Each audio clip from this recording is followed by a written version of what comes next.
Hey, ladies and gentlemen, this is Carmine Sabia for Explain America, and former President Donald Trump just sent shockwaves, and I'm going to tell you why he did it and why I think he did it. Before we get started, please make sure you like, comment, share, and subscribe. And if you're riding the Trump train like we are in 2024, hit that join button because it helps us fight for our president. Just hit that join button, become a member of this channel. We really appreciate it.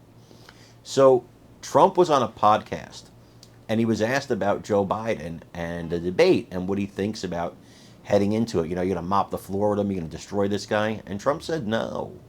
Trump actually said, he goes, Biden's a worthy debater. He's a very good debater. He's a worthy opponent. Now, I was shocked by this. I was ready for Trump to hit him with some Trumpian firebombs, but he didn't. He actually gave Biden credit for destroying Paul Ryan in the debate when it was the vice presidential debate, when he was the running mate of one former President Obama. And that was a debate where Joe Biden absolutely destroyed Paul Ryan, no doubt about it.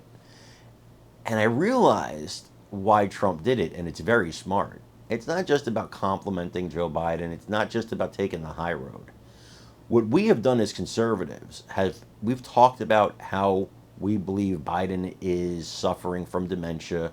We believe that he's declining before our eyes. We've lowered the bar so much that if Joe Biden can string together a few sentences and not fall asleep during the debate, he wins. We've lowered the bar ridiculously to the point where just Biden being on that stage is a victory for Joe Biden. That was a mistake on our part. We have to raise the bar. We have to say this is a guy who is a skilled debater, which is true. This is a guy who has been debating for decades. He's one of the best in the business at debating. Absolutely. These are all true statements. And we need to let people know that, because if the guy who has been skilled at debating, if the guy who has decimated opponents during debates does not show up, well, then that's a failure. And so we have to raise the bar for that. And if Biden is said by a lot of people to have won the debate, if I'm Trump, I play that up. You know what? He did win the debate. He absolutely won it. I want to see if he brings that same energy to the next debate, because now you raise the bar again for what, in my opinion, is the more important debate, the one closest to the election. So even Biden winning this debate, I don't think he will, but even if he does, we can play that to our advantage. And Trump knows this, and he's using it.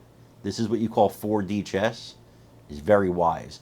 I want you to hear what Trump says in this interview, and let me know if you agree with him. If you think what I think, the reason he's doing this is to raise that bar for Biden, and if that's wise, let me know in the comments right after you watch this. You have a prediction for the debate next week? What's going to happen? Well, all I can say is this. I watched him with Paul Ryan, and he destroyed Paul Ryan. Paul Ryan with the water. He was chugging water at a left and right. I didn't think a human being would be able to drink so much water at one time. And he beat Paul Ryan. So I'm not underestimating him. It is what it is. We'll see what happens. But you take a look at the last one. I happen to think he's incompetent for a lot of reasons. I think he's incompetent because he has gotten the worst policies, both foreign policy and internal policy. I mean, who would not want to have a wall? Who wants to have millions of people pouring in? Who wants to have high taxes? You know, taxes are going to raise by 4 times if this guy has his plan.